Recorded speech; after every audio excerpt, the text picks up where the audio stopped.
இன்றைக்கி நான் உங்களுக்கு ஒரு குட்டி கதை ஒன்று சொல்ல போகிறேன்.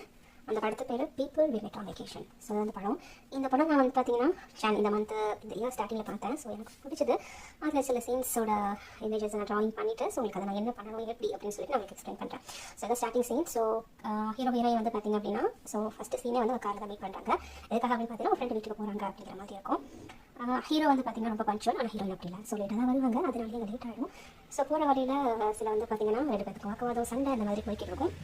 ஸோ அதுக்கப்புறம் என்ன அப்படின்னு பார்த்தீங்கன்னா ஒரு வேலை பெட்ரோல் தீரும் இல்லையா. ஸோ அதனால் வந்துட்டு அவங்க வந்து பார்த்தீங்கன்னா ஆட்டோ ஃபியூரில் வந்துட்டு என்ன பண்ணுவாங்க அப்படின்னா ஸோ பெட்ரோல் கடையில் நிறுத்திட்டு பெட்ரோல் போட்டுட்டு ஸோ இவங்க ஹீரோ என்ன பண்ணுவார் அப்படின்னு பார்த்தீங்கன்னா சரி நான் வந்துட்டு கடையில் போய் சில ஸ்நாக்ஸ் வாங்கிட்டு வரேன் அப்படிங்கிற மாதிரி சொல்லிட்டு அவர் போயிடுவார். ஹீரோ வந்து கார்க்குள்ளே இருப்பாங்க. கார்க்குள்ளே இருக்கவங்க என்ன பண்ணுவாங்க அப்படின்னு பார்த்தீங்கன்னா அங்கே ஒரு சின்னதாக ஒரு விஷிங் வெல் அப்படின்னு சொல்லுவோம் தெரியுமா. அந்த விஷிங் வெல் வந்து அங்கே பார்ப்பாங்க. ஸோ அங்கே பார்க்கும்போது என்ன ஆகுனா அங்கே போய் நின்றுட்டு அவங்க வந்து அந்த விஷிங் வெளியில் போயிட்டு நின்றுட்டு நான் வந்து சில விஷ் பண்ணுறேன்னு சொல்லிட்டு இருக்கும்போது கரெக்டாக ஹீரோ வந்துட்டு என்ன பண்ணுறேன் அப்படிங்கிற மாதிரி கேட்பாரு. ஹீரோயின் சொல்லுவாங்க நான் விஷ் பண்ண போகிறேன், ஏன்னா என்கிட்ட காயின் இருக்காது அப்படிங்கிற மாதிரி. ஸோ ஹீரோ இருக்கிற ஒரே ஒரு காயின் அங்கே கொடுத்து விஷ் பண்ண சொல்லுவார். அவங்களும் வந்துட்டு அந்த குழந்தை காயினை போட்டு விஷ் பண்ணுவாங்க. நான் கடைசி வரைக்கும் அவங்க என்ன விஷ் பண்ணாங்க அப்படிங்கிறது ஹீரோவும் கேட்க மாட்டாங்க, அவங்களும் சொல்ல மாட்டாங்க. விஷ் பண்ணி வச்சதுக்கப்புறம் தான் தெரியும். அவங்க ஹீரோ என்ன பண்ணுவாங்க அப்படின்னு பார்த்தீங்கன்னா காருக்குள்ளேயே ஒரு சாவியை விட்டுட்டு வந்துடுவாங்க. உள்ள வச்சு கூட்டிகிட்டு வந்துடுவாங்க. ஆமாங்க. அதனால் வந்து பார்த்தீங்கன்னா ஹீரோ செம்ம டென்ஷன் ஆயிடுவார். ஸோ ரொம்ப நேரம் வந்து பெட்ரோல் பங்குக்கு முன்னாடி ஒரு பெஞ்சை போட்டிருப்பாங்க. அங்கே ஏதோ ரொம்ப நேரம் உட்காந்துட்டு இருப்பாங்க ஹெல்ப் கிடைக்க வரைக்கும்.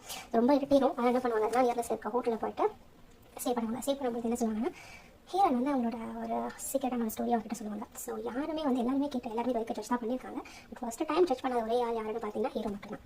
ஸோ அதனால் அவர் கொஞ்சம் நிம்மதியாக இருக்கும். அங்கே கொஞ்சம் ஒரு ஃப்ரெண்ட்ஸ் ஆவாங்க. அப்படியே போகும். ஸோ நைட் முடிச்சு காலை எழுந்து பார்த்தா ஹீரோ இருக்க மாட்டார். எங்கே போயிருப்பாரு அப்படின்னு பார்த்தா அங்கே ஜாக்கிங் போயிருப்பாங்க. ஸோ காலையில் பிரேக்ஃபாஸ்ட்டை பற்றி பேசிக்கிட்டு இருப்பாங்க. பேசிட்டு போய் ஹீரோஸில் மாதிரி தரமாக கேட்பாங்க. ஹீரோவும் அதுக்காக பதில் சொல்லிட்டு சொல்லுவார், இன்றைக்கி வந்து நான் வாழ்க்கையே பார்க்காத பியூட்டிஃபுல் சன்ரைஸை நான் ஜாக்கிங் போகும்போது பார்த்தேன், எனக்கு இது ரொம்ப பிடிச்சிருந்துச்சு அப்படிங்கிற மாதிரி சொல்லி ஹீரோவும் சொல்லுவாங்க. ஸோ 2 பேரும் சேர்ந்து பிளான் பண்ணுவாங்க. அங்கே வந்து ஸ்கூல் படிக்க ரீசன்னால ஹாலிடேக்கு நான் வந்து ஒன்றா வெக்கேஷன் போகலாம் அப்படிங்கிற மாதிரி சொல்லிட்டு ஸோ ஃபர்ஸ்ட் வெக்கேஷன் வந்து அவங்க ஸ்டார்ட் பண்ணுவாங்க. ஃபர்ஸ்ட் வெக்கேஷன் வந்து போகும்போது 2 பேர் போட்டில் போவாங்க. ஸோ போட்டில் போகும்போது வந்து பார்த்தேன் அப்படின்னா ஹீரோயினுக்கு பிடிச்ச மாதிரி ஒரு பர்சன் வந்து போட்டுட்டு இருப்பாங்க. ஹீரோனால அவங்க 2 பேர் வந்து பார்த்தீங்கன்னா அங்கே இருக்கிற கேம்பெயினுக்கு போயிட்டு ஹீரோ ஒரு பொண்ணு கூடயும் ஹீரோயின் ஒரு பண்ண கூடயும் வந்துட்டு ஜாலியாக ட்ரை பண்ணும்போது ஹீரோ வந்து சில சமயம் வந்து பார்த்தீங்கன்னா அங்கேயே போயிட்டு வம்ப வேலைக்கு வாங்கிட்டு வந்துட்டு ஹீரோயினோட இதையும் ஜாலிக்கு எடுத்துக்கிட்டுருவாங்க. ஸோ 2 பேரும் ஒரு தான் ஷேர் பண்ணுவாங்க டென்ட்டை. ஸோ ஷேர் பண்ணிட்டு இருக்கும்போது 2 பேர் பேசிப்பாங்க.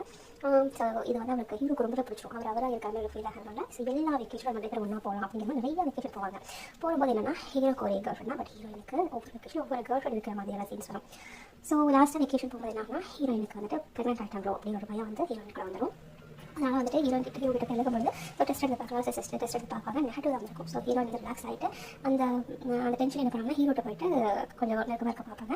அதனால் என்ன பண்ணுவாங்கன்னா ஹீரோ வந்துட்டு நெக்ஸ்ட் டே வந்து பார்த்தீங்கன்னா அவங்களோட கேர்ள் ஃப்ரெண்ட் கூட என்கேஜ்மெண்ட் பண்ணிட்டு அந்த இடத்துல ஹீரோயின் செப்பரேட் ஆவாங்க. ஸோ ஆஃப்டர் 2 இயர்ஸ்க்கு அப்புறம் ஹீரோயின் ஒரு நைட்டு தான் இருப்பாங்க. அவங்களோட வேலை என்னன்னு பார்த்தீங்கன்னா ஊராக போய் அந்த ஊரை பற்றி இது பண்ணி இது பண்ணுறது தான். ஸோ அந்த டைமில் இன்விடேஷன் வந்து உங்களோட ஹீரோவோட